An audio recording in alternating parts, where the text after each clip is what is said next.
Jake Morrison wiped the sweat from his forehead as he loaded the last package into his delivery truck.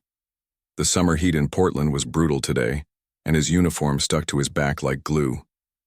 He had been working for Quick Ship Express for 3 years now, driving the same routes through the city, delivering packages to offices and homes. It was not the dream job he had imagined when he was younger, but it paid the bills and kept food on the table. His supervisor, Carl Brennan, had been especially harsh today, reminding all the drivers about company policy during the morning meeting. No unauthorized stops, no personal trips, and absolutely no using company vehicles for anything except work, Carl had said, his voice sharp and commanding. The GPS tracks everything, and I check every route at the end of each day. One violation, and you are out. Jake finished organizing his paperwork and started the truck. His route was nearly complete, just a few more stops downtown before he could head home to his small apartment. His girlfriend Lisa would probably be waiting for him with dinner and her usual questions about when he was going to find a better job. She meant well, but sometimes her words stung more than she realized. As Jake drove through the busy streets, he noticed the crowds gathering for some big concert at the arena. Traffic was heavier than usual, and finding parking spots was nearly impossible. He made his final delivery to a law office on 5th Street and was heading back to the depot when he saw her. A young woman sat on the steps outside the Greyhound bus station, her head buried in her hands. Her shoulders shook as she cried, and a large suitcase sat beside her. Jake drove past at first, but something made him stop at the next red light and look back. She looked desperate, the kind of desperate that came from being completely lost and out of options. Jake pulled over and parked his truck across the street. He knew he should not get involved, knew that Carl would be furious if he found out about any detours, but something inside him would not let him drive away. He walked across the street, his hands in his pockets, trying to look casual. "Hey, are you okay?" he asked gently, stopping a few feet away from the steps. The woman looked up, her eyes red and puffy from crying. She was probably in her mid-20s, with dark hair pulled back in a messy ponytail and glasses that had slipped down her nose. "I am sorry," she said, wiping her eyes with a tissue. "I am just having the worst day ever." "Want to talk about it?" Jake asked, sitting down on the step. Beside her, but keeping a respectful distance, she let out a long sigh. "My name is Sophie Martinez. I'm supposed to be on a flight to Miami in 2 hours for my sister's wedding tomorrow. She is getting married, and I'm supposed to be her maid of honor. But my ride canceled on me at the last minute, and there are no taxis or ride shares available because of this stupid concert. I called everyone I know, but no one can help." Jake looked at his watch. It was already 6:30 in the evening, and the airport was at least 45 minutes away, even with good traffic. With the concert crowds, it would probably take even longer. "What time is your flight?" he asked. 8:45. "I know. I should have left earlier, but I thought my friend was reliable. I guess I was wrong." Sophie's voice cracked again, and she buried her face in her hands. "My sister is going to kill me. This is the most important day of her life, and I am going to miss it because I am stuck here." Jake felt his heart break a little. He thought about his own sister and how devastated he would be if he missed something that important to her. He looked back at his delivery truck, then at Sophie, then back at the truck again. "Listen," he said slowly. "I have a truck. I could give you a ride to the airport." Sophie looked up at him with surprise. "Really? You would do that? But you do not even know me." "Sometimes that does not matter," Jake said, standing up and brushing off his pants. "Come on, let's get you to your sister's wedding." As they walked to the truck, Sophie told him more about herself. She was actually Dr. Sophie Martinez, a quantum physicist who had just finished a job interview at a research facility in Portland. The interview had not gone well, and she was feeling pretty defeated about her career prospects. "A quantum physicist?" Jake asked, as he helped her load her suitcase into the back of the truck. "That sounds incredibly smart and important." Sophie laughed for the first time since he had met her. "It sounds more impressive than it is.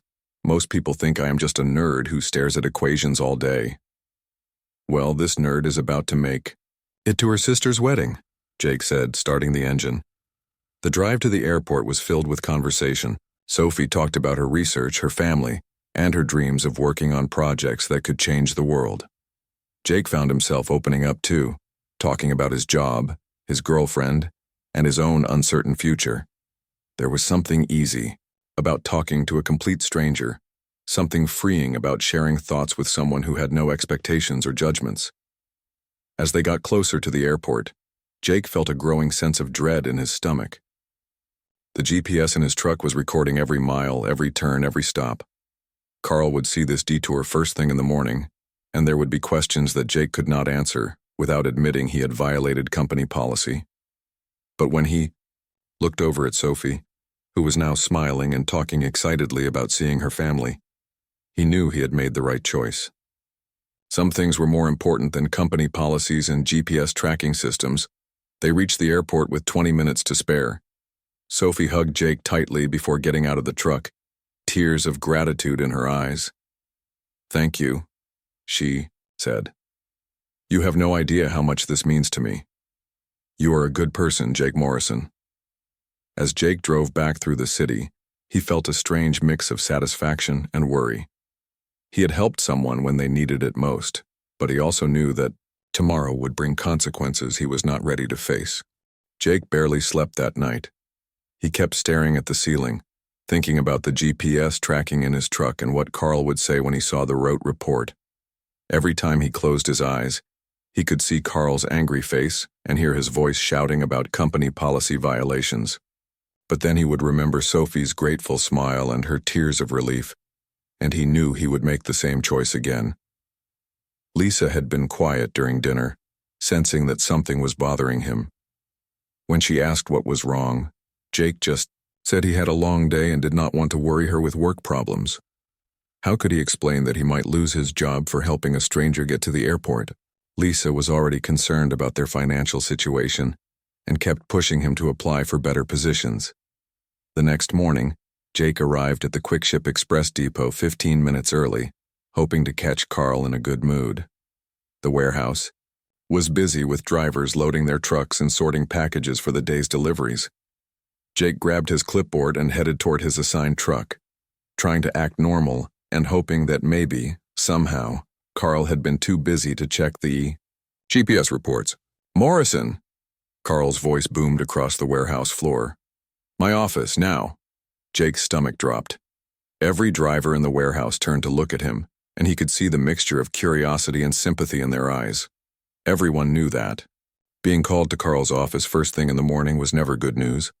Carl's office was a small, cluttered room with papers stacked everywhere and a computer screen that seemed permanently frozen on GPS tracking reports.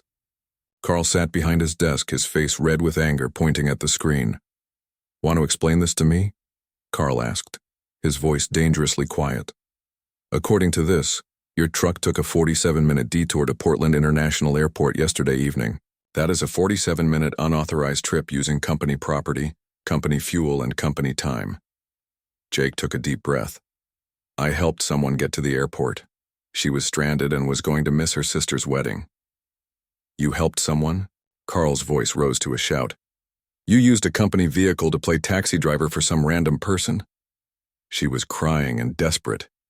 Her ride had canceled, and there were no other options because of the concert. I could not just leave her there. Carl stood up from his chair, his hands pressed flat on his desk. "Let me make something very clear to you, Morrison. You do not work for a charity. You work for Quick Ship Express. This company pays for that truck, pays for the insurance, pays for the fuel, and pays your salary. Every mile you drive in that truck should be for company business, not for your personal feel-good projects." "It was an emergency," Jake said, trying to keep his voice calm. "Someone needed help.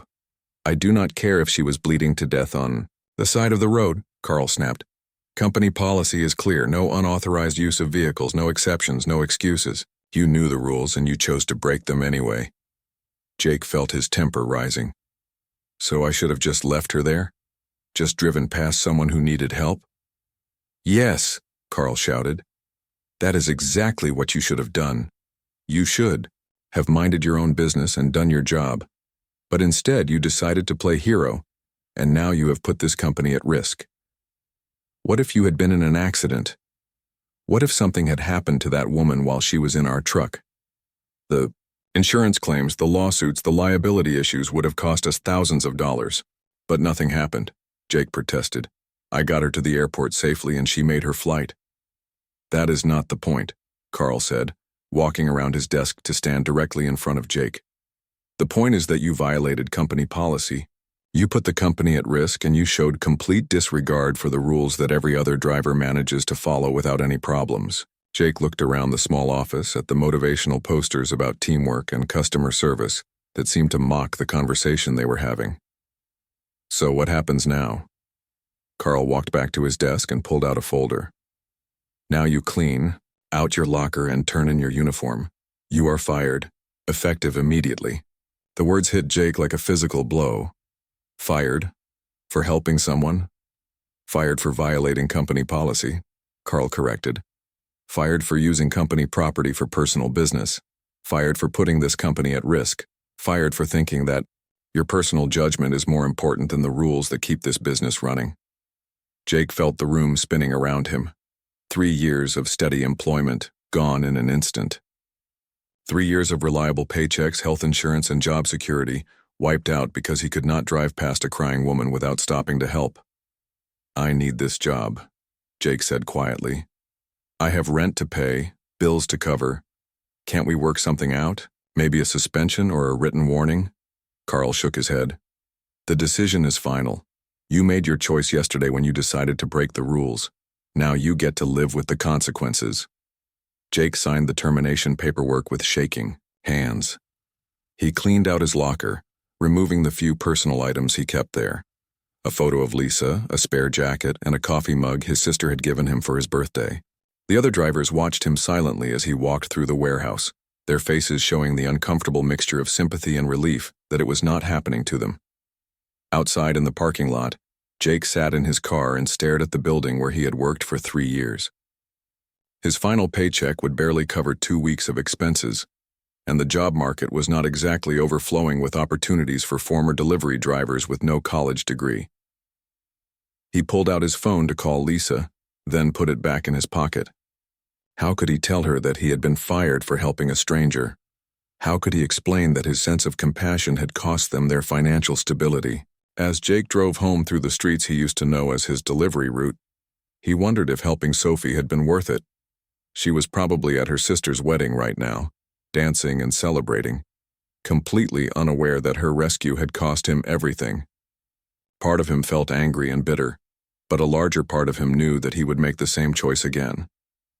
Some things were more important than jobs and paychecks and company policies. Some things were worth the risk, even when the consequences were devastating. Jake just hoped that someday, somehow, doing the right thing would actually lead to something good, instead of leaving him unemployed and uncertain about his future. 3 days of unemployment felt like 3 months to Jake. He had spent the time applying for jobs online, updating his resume, and trying to explain the gap in his employment history without mentioning that he had been fired for helping someone. Most applications asked why he had left his previous job, and terminated for policy violation, did not sound appealing to potential employers. Lisa had taken the news better than he had expected. She was disappointed and worried about money, but she also understood why he had helped Sophie. You did the right thing, she had said, holding his hand across their small kitchen table. We will figure something out. But figuring something out was proving more difficult than either of them had hoped.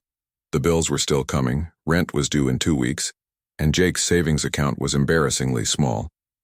He had applied to every delivery company, warehouse, and retail store within driving distance, but no one seemed to be hiring, or at least not hiring someone with his limited qualifications.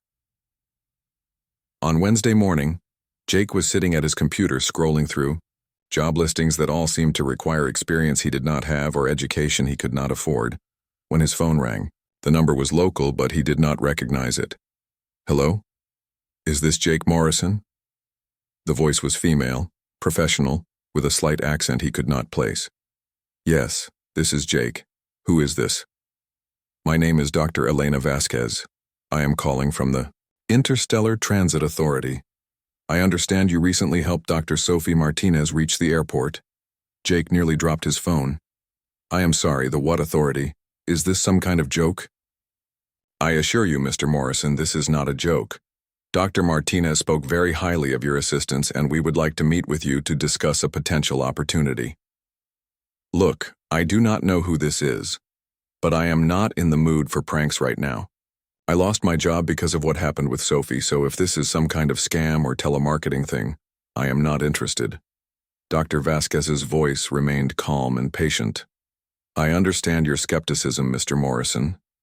What I am about to tell, you will sound impossible, but I need you to listen carefully. 3 days ago, you drove Sophie Martinez to Portland International Airport in a quick-ship express delivery truck. During the drive, she told you about her job interview at a research facility, specifically about her work in quantum physics. She also mentioned that the interview did not go well and that she was feeling discouraged about her career prospects. Jake sat up straighter in his chair. Those details were accurate, but they were also things that Sophie could have told anyone. Okay, so you know Sophie. That does not explain who you are or what this Interstellar Transit Authority thing is supposed to be. Mr. Morrison, I am going to give you an address. I would like you to come there this afternoon at 2 o'clock. What you will see there will answer all of your questions, and it will also present you with an opportunity that could change your life in ways you cannot imagine. Change my life how? What kind of opportunity? The kind that comes along once, in a lifetime if you are lucky. The kind that most people never even know exists. But first you need to see it for yourself. Jake wrote down the address Dr. Vasquez gave him. It was in an industrial district on the outskirts of Portland, not far from the river. The area was mostly warehouses and manufacturing facilities, not the kind of place where he would expect to find any kind of transit authority, interstellar or otherwise. Dr. Vasquez, I am going to be honest with you. This sounds crazy. Interstellar Transit Authority? That sounds like something from a science fiction movie. I know how it sounds, Mr. Morrison. 3 days ago, you made a choice to help a stranger, even though you knew it might cost you your job.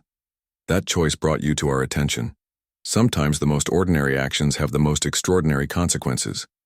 After Dr. Vasquez hung up, Jake stared at his phone for several minutes. The rational part of his brain said this was obviously some kind of scam or elaborate prank.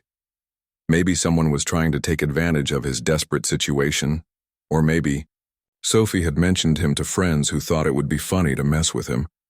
But another part of him, the part that had made him stop to help a crying stranger, was curious.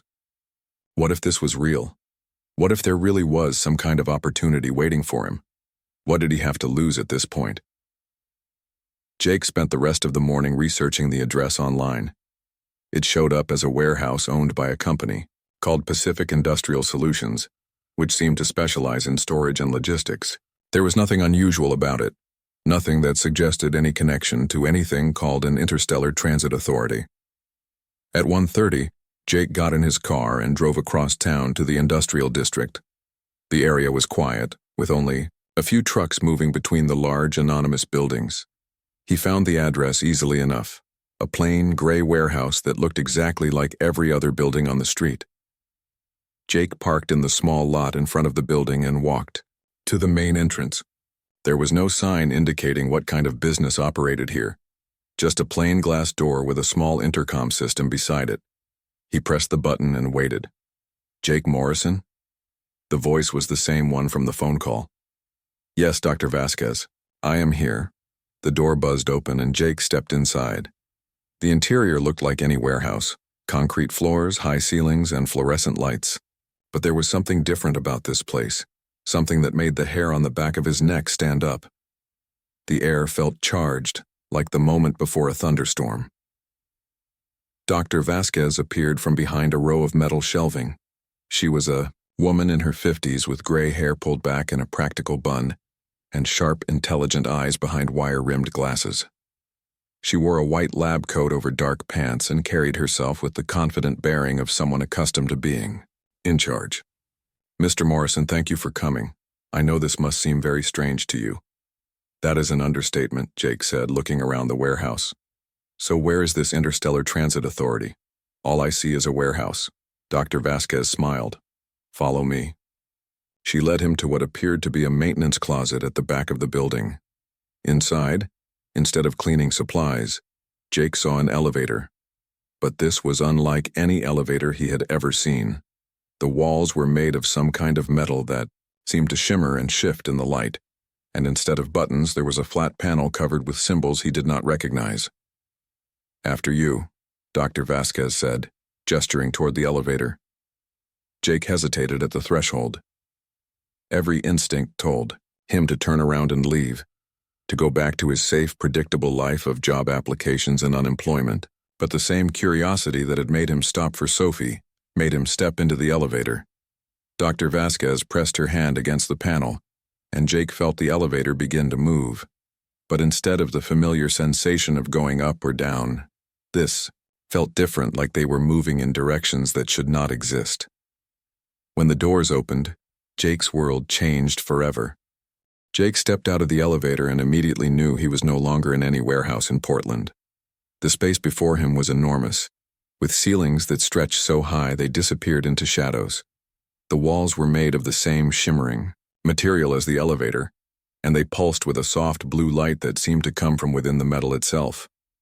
But it was not the architecture that made Jake's knees go weak. It was the people.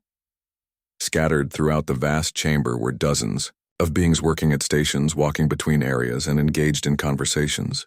Most of them looked human, but others definitely did not. Jake saw tall, thin figures with elongated limbs and large, dark eyes. There were shorter, broader beings with skin that had a slight green tint and what appeared to be gills along their necks. In one corner, a creature that looked like it was made of living crystal was manipulating holographic displays with movements that seemed more like dancing than working. "Welcome to Earth Station Alpha," Dr. Vasquez said, watching Jake's face carefully. "The primary hub for interstellar diplomatic and research activities on your planet." Jake opened his mouth to speak, but no sound came out. He closed it, opened it again, and finally managed to croak, "This is impossible." "I know it seems that way," Dr. Vasquez said gently. "Most humans have that reaction when they first see this place. Please, sit down before you fall down." She guided him to a nearby bench that seemed to be carved from a single piece of black stone. Jake sat heavily, his mind racing to process what he was seeing. "Those are aliens. Actual aliens. We prefer the term interstellar colleagues, but yes, they are beings from other worlds. Earth has been part of the Galactic Council for 47 years, though the general population does not know it yet." A woman approached them, and Jake was relieved to see that she appeared completely human. She was tall and athletic, with short brown hair and kind eyes. "Dr. Vasquez, is this our candidate?" "Jake Morrison. I would like you to meet Captain Amy Rodriguez. She oversees field operations for our department." Captain Rodriguez extended her hand, and Jake shook it automatically. "Mr. Morrison, Dr. Martinez spoke very highly of you. She said you risked your job to help her reach the airport." "Sophie is here?" Jake asked, looking around the chamber. "Dr. Martinez is currently on assignment, but she specifically requested that we contact you. Your actions 3 days ago caught the attention of some very important people." Dr. Vasquez sat down beside Jake on the bench. "Mr. Morrison, what I'm about to tell you will sound incredible, but I need you to listen with an open mind. The Galactic Council is a governing body that includes representatives from over 300 civilizations across this galaxy. Earth was invited to join this council decades ago, but our membership has been provisional." "Provisional how?" "The Council has been studying human behavior, trying to determine whether our species is ready for full integration into galactic society. Many Council members view humans as too aggressive, too selfish, and too quick to resort to violence when faced with problems." Captain Rodriguez picked up the explanation. "For years, Council observers have been watching how humans interact with each other, especially in situations where they have nothing to gain from helping others. They have been documenting acts of kindness, compassion, and self-sacrifice. Your decision to help Dr. Martinez was observed and recorded," Dr. Vasquez continued. "The fact that you were willing to risk your job to help a complete stranger, with no expectation of reward or recognition, demonstrated exactly the kind of behavior the Council wants to see from humans." Jake felt like he was in a dream. "You are telling me that aliens have been watching us, testing us, Not testing in a malicious way, Captain Rodriguez said. Think of it more like evaluation. The galaxy is full of civilizations that have destroyed themselves through war, greed, and hatred. The Council only accepts species that have demonstrated the capacity for growth, cooperation, and genuine concern for others. One of the tall, thin aliens approached their group. Up close, Jake could see that its skin had a slightly translucent quality, and its large eyes seemed to hold an ancient wisdom. When it spoke, its voice was melodic and seemed to come from everywhere at once. Mr. Morrison, I am Ambassador Keth of the Andromedan Republic. Dr. Martinez has spoken of your kindness. Such actions give us hope for your species. Jake stared at the being in front of him. You are really from another galaxy? From Andromeda, yes. My people have been part of the Council for over 2,000 years. We have seen many species struggle with the transition from planetary to galactic civilization. Humans show great promise, but also great potential for destruction. Dr. Vasquez stood up and gestured toward a large view screen that dominated one wall of the chamber. Jake, I want to show you something. The screen came to life, displaying what appeared to be a map of the galaxy with thousands of points of light scattered across it. Each of those lights represents a civilization that is part of the Galactic Council. Trade, knowledge, technology, and resources flow freely between these worlds. Diseases that would devastate a single planet are easily cured with help from species that have faced similar challenges. Scientific discoveries are shared instantly across vast distances. Wars become unnecessary when civilizations can simply expand to new worlds. And Earth could be part of this? Jake asked, his voice barely above a whisper. Earth is already part of it, in a limited way, Captain Rodriguez explained. Dr. Martinez, for example, has been working on quantum communication, systems that will allow faster-than-light information exchange. Other human scientists, artists, and thinkers have been quietly contributing to galactic projects for years. Ambassador Keth moved closer to Jake, its large eyes studying his face. But full membership requires more than scientific contribution. It requires proof that a species can act with wisdom and compassion, not just intelligence and ambition. Your action 3 days ago was significant, Dr. Vasquez said. But it was not the only one being observed. Similar acts of kindness by humans around the world have been documented and reported to the Council. Slowly, human reputation in the galaxy has been improving. Jake looked around the chamber again, watching the various beings working together on projects he could not begin to understand. The scope of what he was seeing was overwhelming. Why are you telling me this? Why am I here? Because, Captain Rodriguez said with a smile, we have a job offer for you. Dr. Vasquez pulled out a tablet covered with symbols similar to those in the elevator. The Council has approved the creation of a new position, Humanitarian Ambassador. The job would involve traveling to other worlds, representing the best aspects of human nature, and helping to solve problems that have stumped other civilizations. Think of it as being a delivery driver for the galaxy, Captain Rodriguez added. Except instead of delivering packages, you would be delivering hope, compassion, and the human perspective on problem solving. Jake felt his head spinning again. You want me to be some kind of space diplomat? I do not have any training for that. I barely finished high school. Ambassador Keth made a sound that might have been laughter. Mr. Morrison, formal education cannot teach the wisdom you demonstrated 3 days ago. Technical skills can be learned. Character cannot.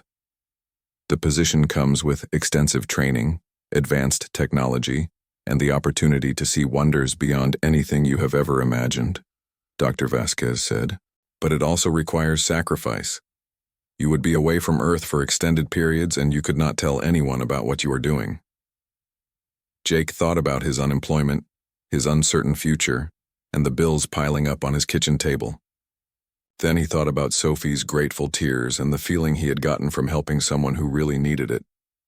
Can I think about it? He asked. Of course, Captain Rodriguez said. But we need an answer soon. There is a situation developing on a world called Kepler 442b that could use your particular talents. As the elevator carried Jake back to the surface, his mind raced with possibilities and fears. When he stepped back into the warehouse, everything, looked exactly the same as when he had entered. But Jake knew that he would never see the world the same way again. Jake barely slept that night. Every time he closed his eyes, he saw the faces of the alien beings working in that underground facility. He replayed the conversation with Dr. Vasquez and Captain Rodriguez over and over, trying to convince himself that it had actually happened and was not just some elaborate stress-induced hallucination brought on by unemployment anxiety. Lisa noticed his distraction at breakfast. "You seem different today," she said, pouring coffee into his favorite mug. "Did something happen with one of your job applications?" Jake looked at his girlfriend across their small kitchen table and felt the weight of the secret he was carrying. How could he possibly explain that he had been offered a job as an interstellar ambassador? How could he tell her that aliens had been watching humans for decades, testing their capacity for kindness and compassion? "Just thinking about some possibilities," he said, which was technically true. "There might be a position opening up that involves some travel." "Travel sounds good," Lisa said, sitting down with her own coffee. "A change of scenery might be exactly what you need. What kind of job is it?" "Diplomatic work. Helping resolve conflicts between different groups." Again, technically accurate, even if it left out some rather important details about the groups being from different planets. The next day, Jake returned to the warehouse. This time, Dr. Vasquez was waiting for him in the main area, along with Captain Rodriguez and a man Jake had not met before. The newcomer was tall and lean, with prematurely gray hair and intense blue eyes that seemed to see everything. "Jake, I would like you to meet Commander Pete Sullivan," Dr. Vasquez said. "He has been working with the Galactic Council for 15 years and will be your supervisor if you decide to accept the position."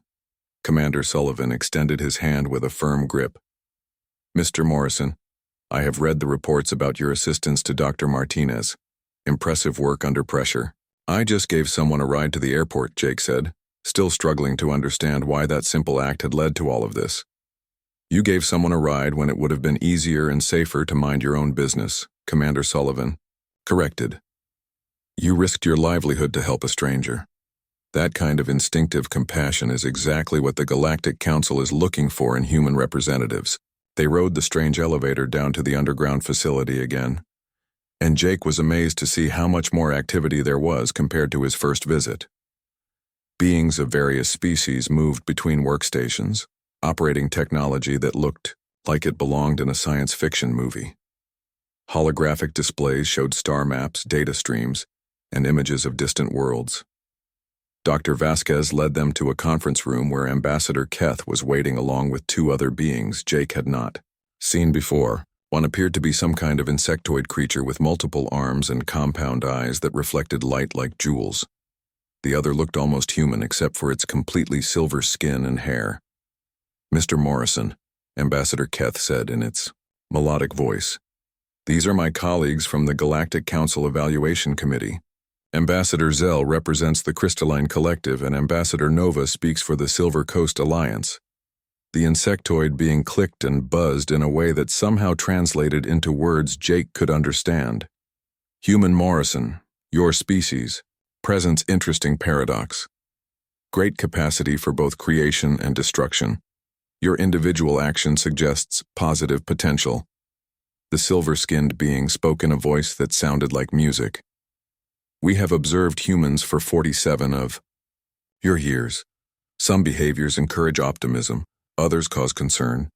You represent best aspects we have documented." Commander Sullivan activated a holographic display that showed various scenes from around Earth. Jake watched in fascination as images flowed past. A firefighter carrying an elderly woman from a burning building, a teacher staying late to help, struggling students, volunteers building homes for disaster victims, doctors working without pay in remote villages. These are some of the positive human behaviors that have been documented by Council observers, Commander Sullivan explained. Acts of selflessness, compassion, and courage that happen every day around your planet. The display changed to show different scenes that made Jake uncomfortable. War zones, environmental destruction, people ignoring those who needed help, politicians, making decisions based on greed rather than the welfare of their people. "And these are the behaviors that concern some council members," Dr. Vasquez said quietly. The question before the Council is whether humanity is ready to join the galactic community as a full member, or whether you need more time to evolve as a species. Ambassador Zell's compound eyes focused on Jake.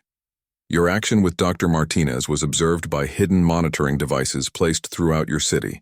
Similar devices exist in population centers across your world. We study human behavior in moments when you believe no one is watching. You have been spying on us? Jake asked, feeling a mix of violation and curiosity. Ambassador Nova's musical voice carried a note of sadness. Not spying, evaluating. Many species have been destroyed by premature contact with galactic civilization. Technology without wisdom leads to devastation. We must be certain humans are ready. Commander Sullivan pulled up another display showing what appeared to be a dead planet, its surface scarred and lifeless. This was the homeworld of a species called the Maclari. They were brilliant scientists and engineers, but they never developed the emotional maturity to handle advanced technology responsibly.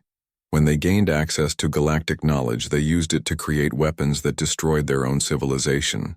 We do not wish to see this happen to Earth, Ambassador Keth said.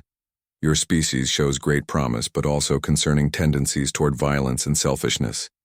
Dr. Vasquez leaned forward in her chair.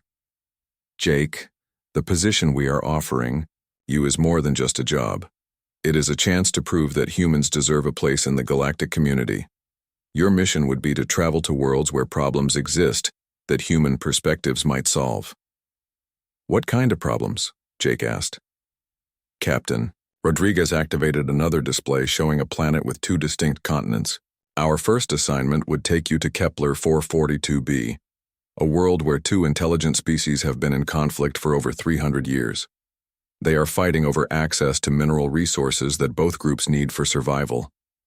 Galactic mediators have been working on this problem for decades, Commander Sullivan explained. Traditional diplomatic approaches have failed because both species are convinced that compromise means extinction. Ambassador Zell clicked thoughtfully.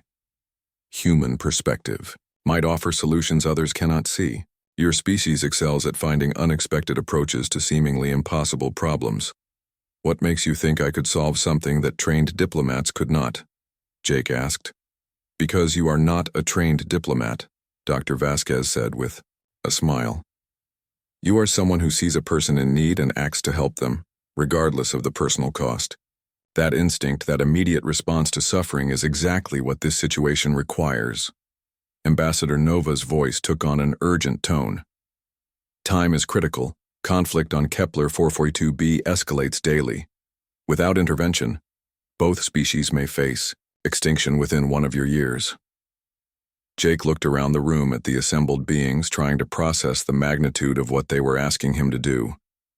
You want me to travel to another planet? To a world where 2 alien species are trying to kill each other and somehow convince them to stop fighting? We want you to be yourself, Commander Sullivan said simply. The same person who risked his job to help Dr. Martinez get to her sister's wedding. The same person who could not drive past someone who needed help. The training program would prepare you for the technical aspects of interstellar travel and cross-species communication, Captain Rodriguez added, but the most important qualifications you already have. Ambassador Keth stood up, its tall frame casting strange shadows in the artificial light. Mr. Morrison, your decision will affect more than your own life. It may determine whether humans are ready to join the galactic community, or whether they need more time to develop the wisdom necessary for such responsibility. Jake felt the weight of that responsibility settling on his shoulders like a heavy coat. When do you need an answer? Tomorrow, Dr. Vasquez said. The situation on Kepler 442b cannot wait much longer. As Jake rode the elevator back to the surface, he realized that his choice was not just about accepting a job.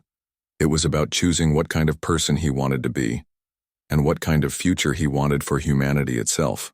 Jake spent the entire night walking through Portland's empty streets, trying to make sense of the impossible choice in front of him.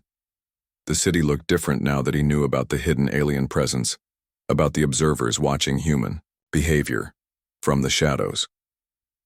Every act of kindness or cruelty he witnessed took on new significance.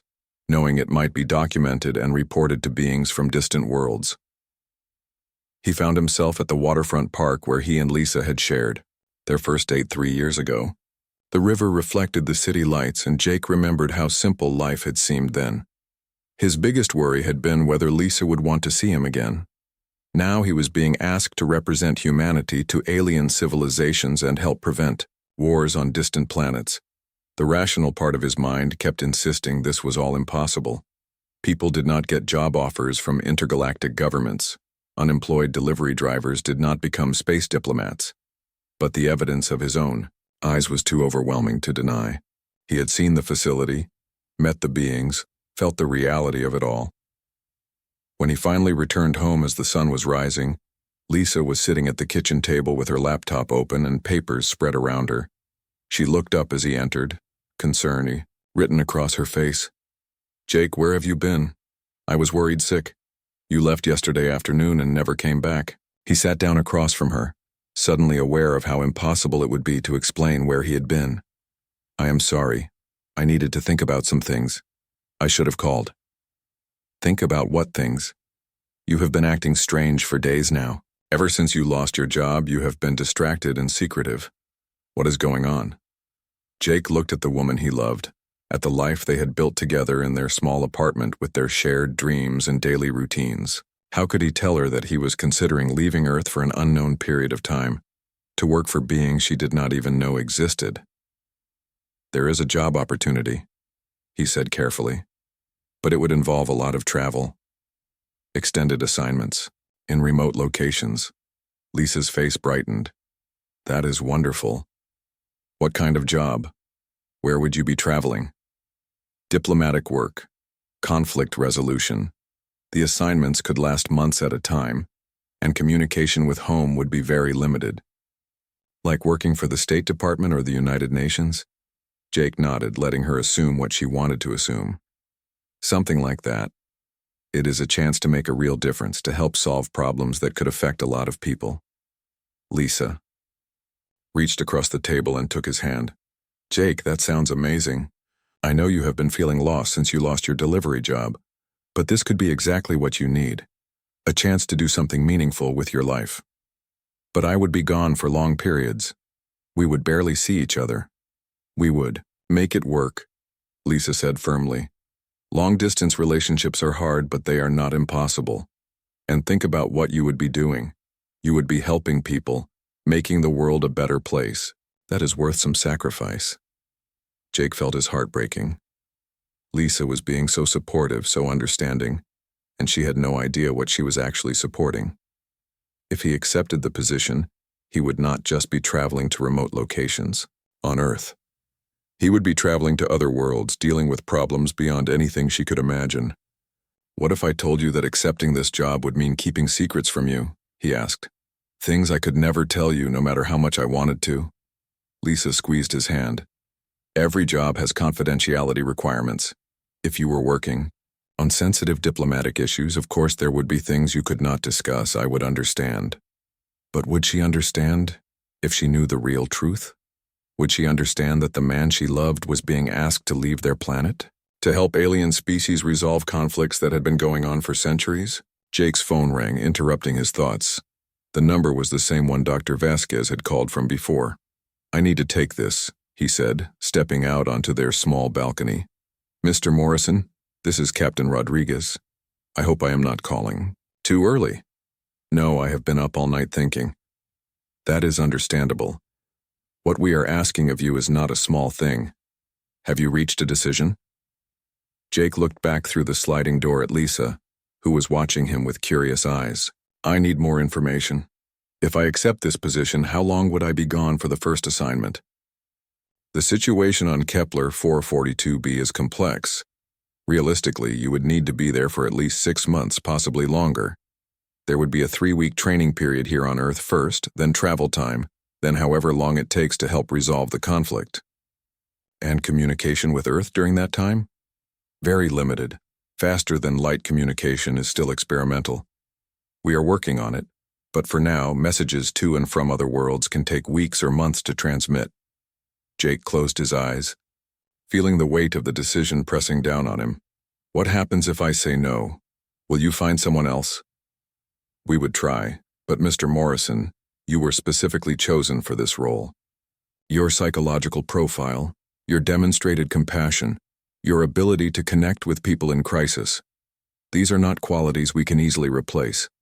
The council observers have been watching you for months, not just the incident with Dr. Martinez.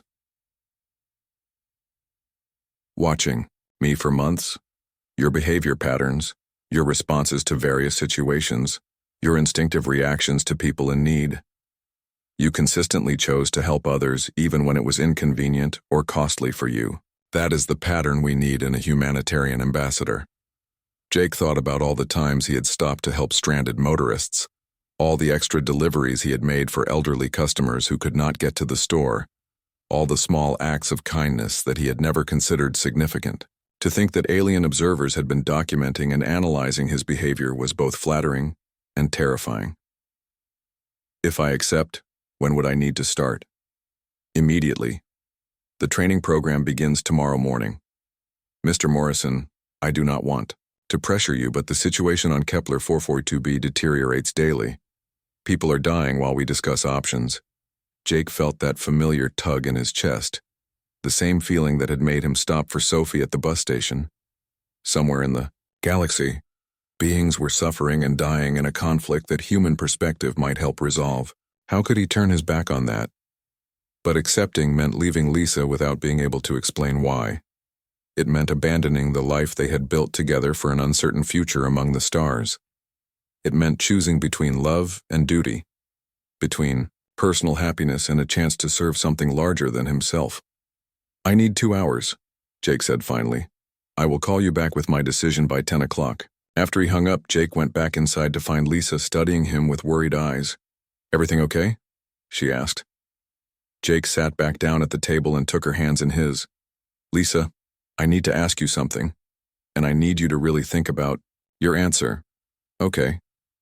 If I had the chance to do something really important, something that could help a lot of people but would require me to be away for a long time and would mean keeping secrets from you, would you want me to take it?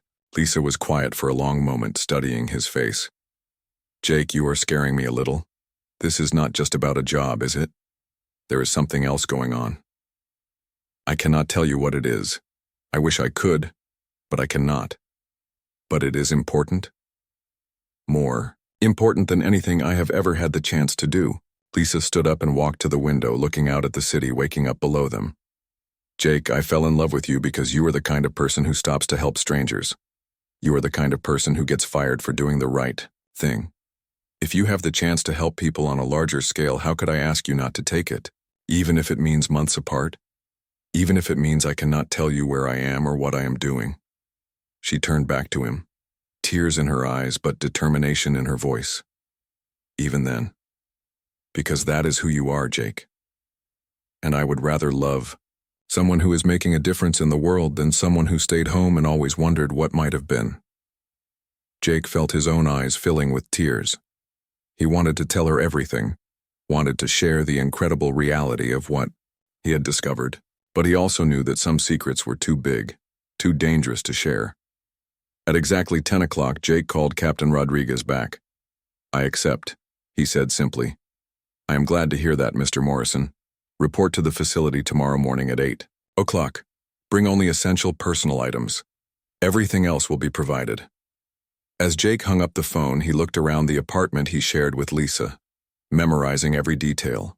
He had no idea when he would see it again, or if the man who returned would be the same person who was leaving. But somewhere in the galaxy, people were dying in a war that had gone on for centuries. And maybe, just maybe, a former delivery driver from Portland could help them find peace. 3 weeks of training had transformed Jake from an unemployed delivery driver into something he was still struggling to understand. The underground facility had revealed rooms and technologies beyond anything he could have imagined. He had learned to operate universal translators that could interpret not just languages but emotional and cultural contexts. He had studied the history and psychology of dozens of alien species. Most importantly, he had learned that his instincts for helping people were more valuable than any advanced technology. Commander Sullivan had been his primary instructor, drilling him on diplomatic protocols while emphasizing that his greatest asset was his natural compassion. "Do not try to become someone you are not," Sullivan had warned him repeatedly. "The Council chose you specifically because you are Jake Morrison from Portland, not because you can transform into some perfect diplomat." Dr. Vasquez had handled the technical training, teaching him how to use communication devices, environmental suits, and emergency equipment that would keep him alive on alien worlds. The technology was incredibly advanced, but she had designed interfaces that felt intuitive, almost like the delivery truck equipment he had used for years. Captain Rodriguez had focused on conflict resolution theory, but her lessons always came back to the same principle that had guided Jake's decision to help Sophie. "When people are fighting," she had explained, "they usually forget that their opponents are people too. Your job is to help them remember their shared humanity, or in this case, their shared need for survival and dignity." The hardest part had been saying goodbye to Lisa without really saying goodbye. Jake had told her he was starting his new job and would be out of communication for an extended training period. The lie had tasted bitter in his mouth, but the alternative was impossible. How could he explain that he was about to travel to another star system? Now Jake stood in a transportation chamber that looked like something from a science fiction movie. The walls were covered with panels that displayed incomprehensible data streams, and the floor hummed with energy that made his teeth ache. Through a large window, he could see Earth hanging in space below them, blue and white and impossibly beautiful. "First time seeing your home planet from space?" asked Dr. Martinez, who had appeared beside him while he was lost in thought. Jake turned to see Sophie smiling at him, but she looked different than she had at the bus station. She wore a uniform similar to his own, and her eyes held a confidence that had been missing during their first meeting. "Sophie, Dr. Vasquez told me you were on assignment. I was, but I specifically requested to be part of your mission team. After what you did for me, I wanted to return the favor. You are coming to Kepler 442b, leading the technical support team. The quantum communication array I have been developing might be crucial for establishing better dialogue between the warring factions." Sophie gestured toward the window. "Pretty amazing view, is not it? Makes you realize how small our problems on Earth really are." Jake nodded, still overwhelmed by the sight of his planet from space. 3 weeks ago, I was worried about paying rent. Now I am about to travel to another star system to help resolve an alien war. I still cannot quite believe this is real." "It gets easier," Sophie said. "The first few missions are overwhelming, but you start to realize that people are people, no matter what planet they come from. They want safety for their families, enough resources to survive, and recognition that their lives have meaning." A voice echoed through the chamber, speaking in the melodic tones Jake had learned to associate with announcements from the ship's artificial intelligence. "Faster-than-light transition will commence in 5 minutes.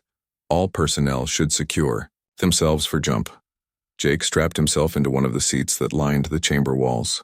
The safety restraints adjusted automatically to his body, and he felt a moment of panic at being so completely controlled by alien technology. But Sophie's calm presence beside him helped settle his nerves. "What should I expect?" Jake asked. "From the faster-than-light travel, I mean. It is different for everyone," Sophie replied. "Some people feel nothing, others experience strange dreams or visions. I usually get a sensation like falling, but in reverse.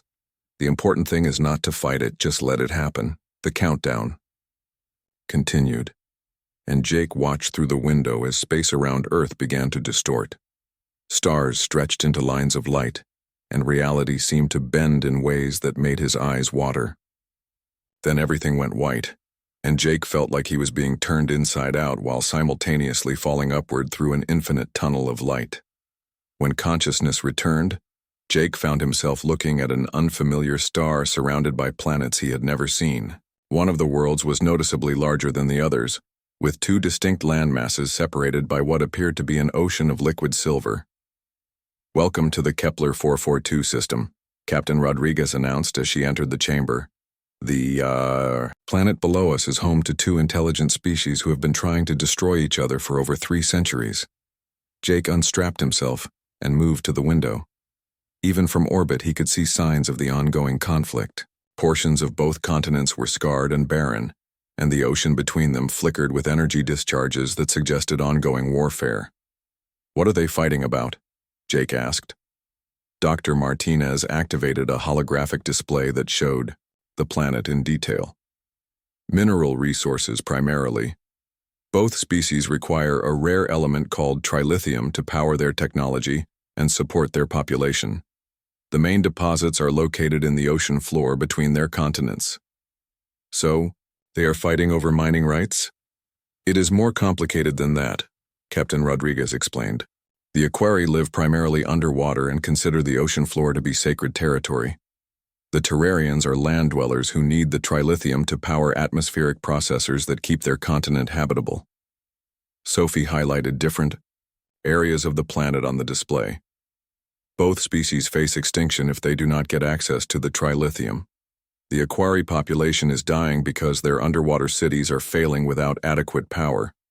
The Terrarians' atmosphere is slowly becoming toxic without their processors. Previous mediation attempts have failed because neither species can understand the other's perspective," Captain Rodriguez continued. "The Aquari see the Terrarians as surface-dwelling destroyers who want to desecrate their holy places.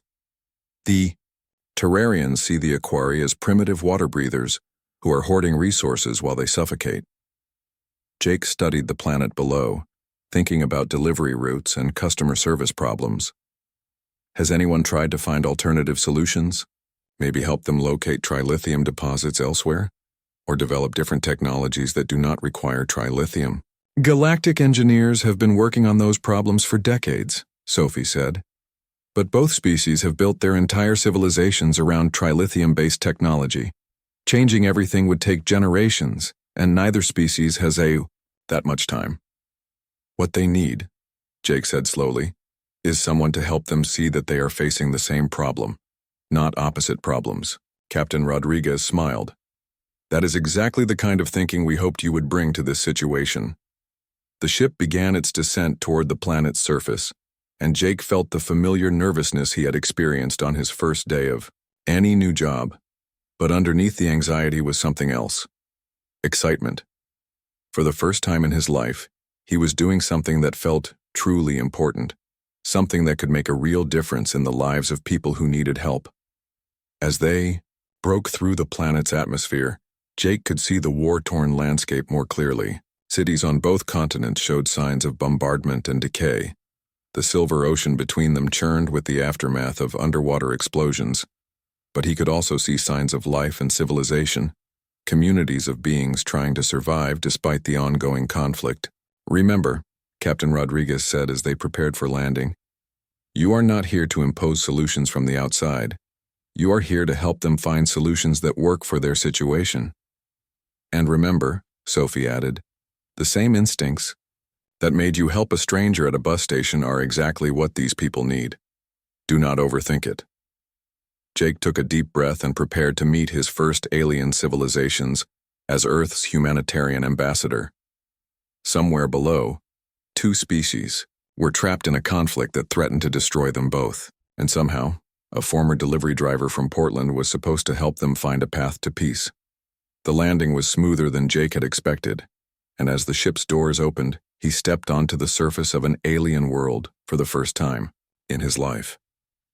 The air was breathable but felt different in his lungs, and the gravity was slightly lighter than Earth's. In the distance, he could see representatives from both species approaching their landing site, curiosity and desperation evident in their movements.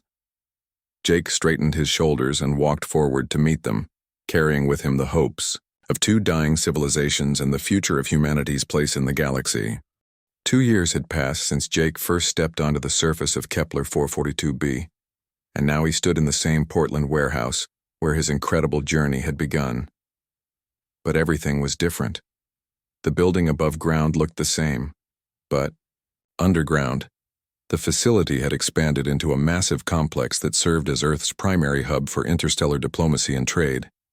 Jake's mission to Kepler 442b had succeeded beyond anyone's expectations. The breakthrough had come when he realized that both the Aquari and Terrarians were approaching their problem like competing delivery companies fighting over the same route, instead of recognizing they were all trying to serve the same customers. Using principles he had learned from years of coordinating schedules and managing logistics, Jake had helped them develop a sharing system for the trilithium deposits that gave both species what they needed without violating either's core beliefs. The Aquari had agreed to allow limited ceremonial mining that honored their religious traditions, while the Terrarians had redesigned their atmospheric processors to be more efficient, requiring less trilithium overall. Most importantly, both species had learned to see each other as partners facing a common challenge rather than enemies competing for limited resources. That success had led to other assignments. Jake had spent 6 months on a world where 3 different species were fighting over water rights, using his experience with customer service complaints to help them establish a fair distribution system. He had helped resolve a trade dispute between civilizations that had been deadlocked for decades by approaching it like a neighborhood argument between delivery drivers sharing territory. Each mission had reinforced the same lesson, that most conflicts came down to people feeling unheard, unrecognized, or afraid that their basic needs would not be met. The technical solutions were often simple once the emotional and cultural barriers were removed.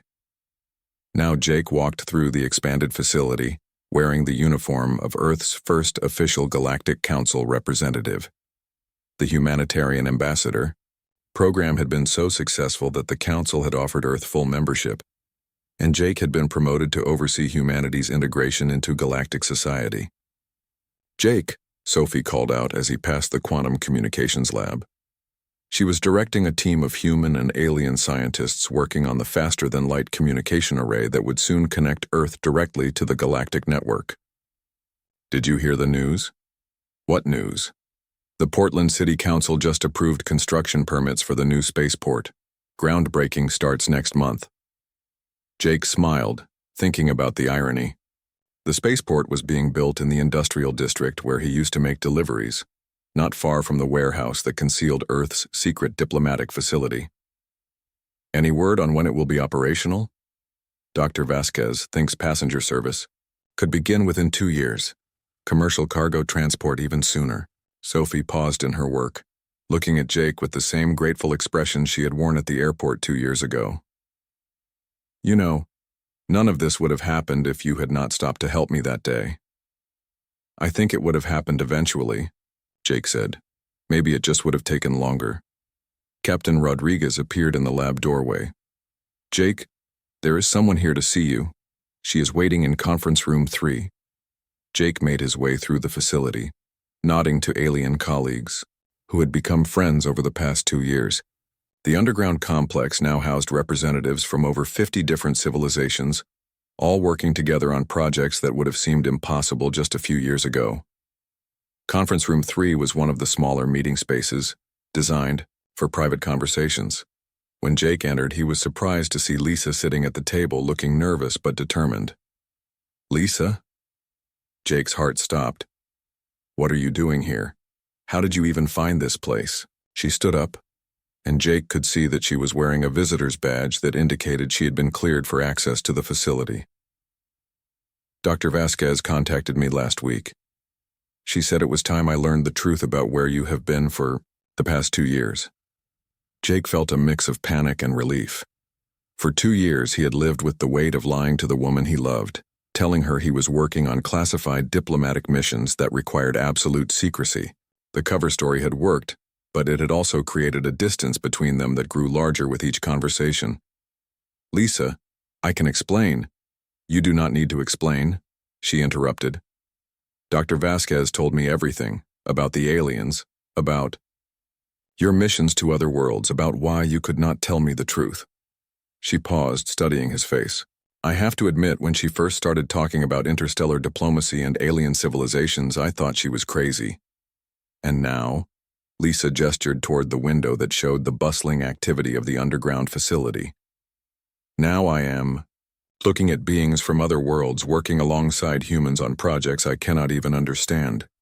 It is terrifying and amazing and completely impossible, but it is also obviously real." Jake sat down across from her, not sure what to say. I wanted to tell you so many times the lies were killing me. I know, Lisa said softly, and I understand why you could not.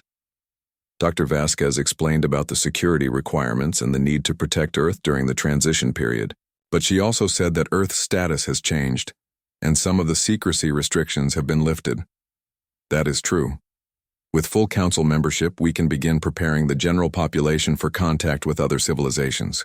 It will be a gradual process, but the days of complete secrecy are ending. Lisa reached across the table and took his hand.